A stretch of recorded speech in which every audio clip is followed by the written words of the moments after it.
আচ্ছা, এখন বাজে হচ্ছে সই 4:06, ঠিক আছে? এখন আমি হচ্ছে রেডি হয়ে বসে আছি। আর সিঁড়ি দিয়ে নামতেছিলাম, ভাবতেছিলাম যে এখন কি জিনবো, তা সে ঠাইসেই কি ধরবে নাকি আল্লাহ জানে। তো দেখেন সিঁড়ি পুরা অন্ধকার, লাইট আছে, দেখা যাচ্ছে নিঝুম। আর এখন কিন্তু গরম পড়ে গেছে, হ্যাঁ, ওরকম শীত নাই। মানে আমি তো কিছু পরি নাই, শুধু একটা শার্ট পরছি, হ্যাঁ।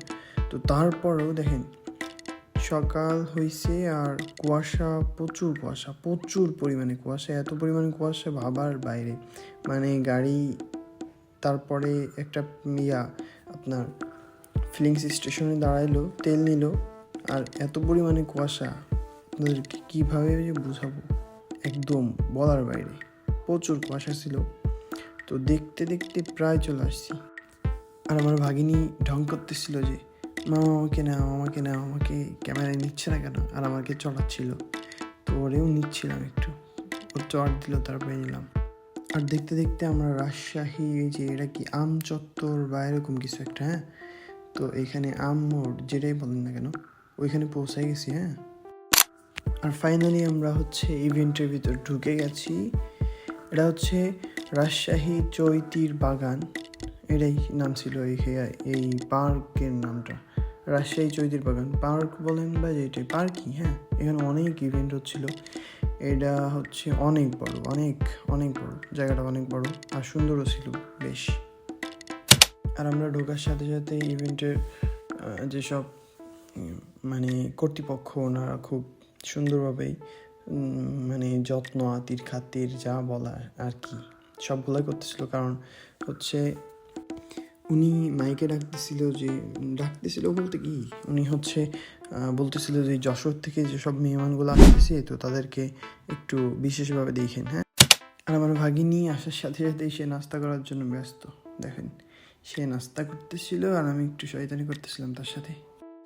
আর ওইদিকে ইভেন্ট চলতেছিল আর আমি এই পাশে বসে বসে একটু ভিডিও নিলাম। ইভেন্টটা খুব সুন্দর ছিল, হ্যাঁ, এক কথায় অসাধারণ।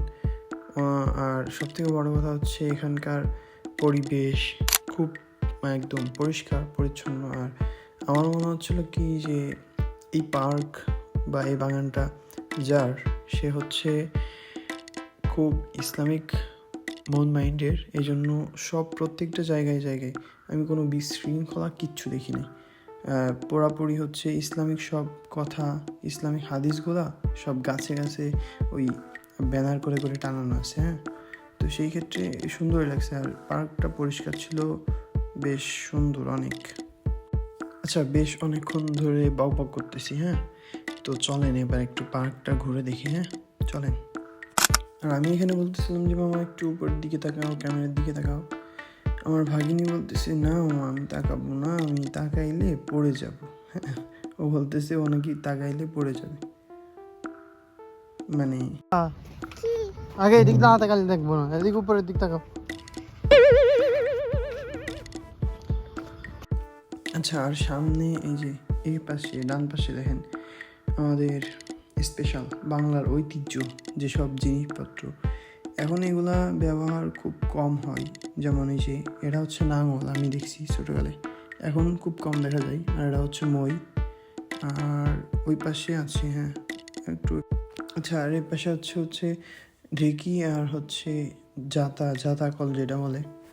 আমি জাতা কলও দেখছি ছোটোবেলায়, অনেক অনেক বলতে অনেক অল্প দেখছি, বাট তারপরে আর দেখি নেই, মানে বড় হওয়ার পরে আর দেখি নেই। এই তো এরা হচ্ছে বাংলার ঐতিহ্য। আর এই পার্কের পরিবেশটা এরকম যে এখানে বড়রাও আসে হচ্ছে আপনার ঘোরাঘুরি হাঁটাহাঁটি করতে পারবে, এবং ছোটরাও এই যে তাদের জন্য খেলনা যাবতীয় যা আছে, হ্যাঁ, সব কিছুই মোটামুটি আছে। দোলনা, তারপরে হচ্ছে ওই শরৎ খাই যেটা, ওইটাও আছে। এই তো ইত্যাদি ইত্যাদি অনেক কিছুই আছে মোটামুটি। এক কথায় পার্কটা বেশ সুন্দর ছিল। আর দেখতে দেখতে হচ্ছে আমাদের ইভেন্ট প্রায় শেষের দিকে, মানে আমাদের খাওয়া দাওয়া শেষ দুপুরের, এরপর হচ্ছে ইভেন্ট শেষ। আর আমি এমনি ফুটেজটা নিয়ে রাখছিলাম। এখন হচ্ছে আমরা বের হয়ে যাব। তো দেখতে থাকেন আমরা কোথায় কি আর বের হওয়ার সময় একটা জিনিস দেখা যাচ্ছিলো যে আমাদের হাতেও গিফট ছিল, সবার হাতে একটা একটা করে প্রায় গিফট আছে। হ্যাঁ, আর এখানে সব গাড়িগুলো এখানে ছিল, আমাদের গাড়িটা একটু বাইরে ওই পাশে ছিল, মানে ডান পাশে। আর এই যে হচ্ছে আমাদের ফেরার পথে রাজশাহী থেকে যখন বের হব, এখনও বের হয়নি, মানে একটু পরে, এই তো আর কিছুক্ষণ সময় লাগবে, তারপর হচ্ছে বের হয়ে যাব।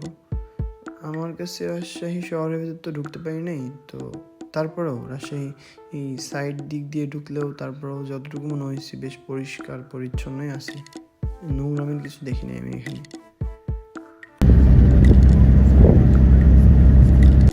এই যে এখন ফেরার পথেও সেই আমচত্বর বা আম চত্বরই তো মনে হয় এটা, হয়তো বা এরকম কিছুই হবে। যাই হোক, কষ্ট একটাই যে শহরের ভিতর পুরোপুরি ঢুকতে পারি নাই। তো আর এখন হচ্ছে আমরা রাজশাহী বাঘা মসজিদ, যেটা হচ্ছে রাজশাহীতেই অবস্থিত। আচ্ছা, বাঘা মসজিদ হচ্ছে বাংলাদেশের রাজশাহী জেলায় বাঘা উপজেলায় অবস্থিত। হ্যাঁ, যা 1523 সালে সুলতান নাসিরউদ্দিন নুসরাত শাহ এর শাসন আমলে নির্মিত হয়েছিল। মসজিদটি তার সৌন্দর্য, টেরাকোটা এবং শিল্প ও স্থাপত্য শিল্পের জন্য বিখ্যাত। আমি এটা মূলত হচ্ছে ChatGPT থেকে দেখে পড়তেছিলাম, তো সেই ক্ষেত্রে এরকম হয়েছে। হ্যাঁ, কিন্তু আসলেই এই মসজিদটা হচ্ছে এক কথায় অসাধারণ একদম। আমি রাত্রে গেছি, তারপর হচ্ছে বোঝার ক্ষমতা নেই যে কতটা সুন্দর। এখানে একটা বিষয় হচ্ছে এই যে আগের যেসব কবরগুলো আছে, হ্যাঁ, এই কবরগুলো এখানে আছে। আর আমি মসজিদের ভিতরে ঢুকছিলাম, একটু পরে দেখাচ্ছি আপনাদেরকে, ফুটেজ আছে আমার কাছে। হ্যাঁ, এখানে আরো বড় বড় কবর, এই যে ভিতর সাইডে বড় বড় কবর, এই যে কাপড় দিয়ে ঢাকা রেখেছে এগুলো। আর আমি এখন মসজিদের ভিতরে ঢুকতেছি, দেখি পরিবেশটা কেমন।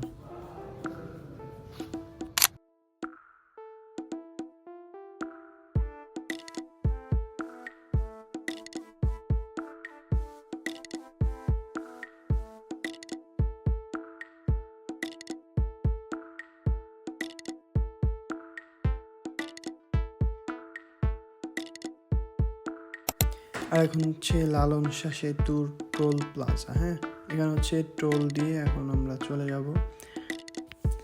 আর সেতুর উপর ওঠার পরে, মানে ব্রিজের উপর ওঠার পরে দেখতেছিলাম যে আপনার পাবনা ঈশ্বরদী জেলায় যে ইয়াটা আছে না, হচ্ছে কি বলে ওই আপনার তাপমাত্রা পারমাণবিক বিদ্যুৎ কেন্দ্র, ওইটা হচ্ছে দেখা যাচ্ছিল ওই ব্রিজের উপর থেকে। তো আজকের মতো এখানেই বিদায় নিচ্ছি, দেখা হবে নেক্সট কোনো ভিডিওতে।